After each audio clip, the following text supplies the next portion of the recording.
নিরাপত্তাকে তারা হেফাজতে নিয়ে রেখেছে।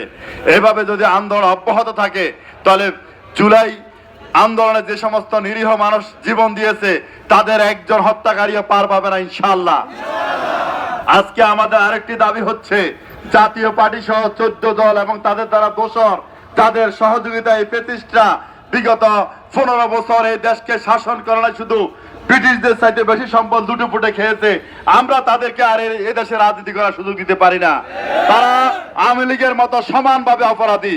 সুতরাং আওয়ামী লীগ যেভাবে নিষিদ্ধ, আমরা জাতীয় পার্টি সেভাবে নিষিদ্ধ চাই, আমরা 14 দলের সেভাবে নিষিদ্ধ চাই। যদি সরকার নিষিদ্ধ না করে উত্তেজিত জনতা তাদেরকে নিষিদ্ধ করেই ছাড়বে ইনশাআল্লাহ। সুতরাং আজকের এই দাবি সর্বশেষ দাবি হচ্ছে আমাদের আসন্ন নির্বাচনের জন্য লেভেল প্লেইং ফিল্ড। আমরা দেখি একটি বড় দল আজকে বিভিন্ন দলীয় কর্মসূচিতে নগ্ন হামলা চালায়, তারা বাধা সৃষ্টি করে, তারা নিজেরা মনে করে এখনই তারা ক্ষমতায় চলে গেছে। সুতরাং অন্য কারো প্রোগ্রামে যখনই উপস্থিতি বেড়ে যায় তখন তাদের মাথা খারাপ হয়ে যায়। সুতরাং এই মুহূর্তে তারা কোনো সরকারে নাই, এখনই যদি তারা এই আচরণ করে পরবর্তীতে তাদের মাধ্যমে কোনো সুষ্ঠু নির্বাচন আশা করা যায় না।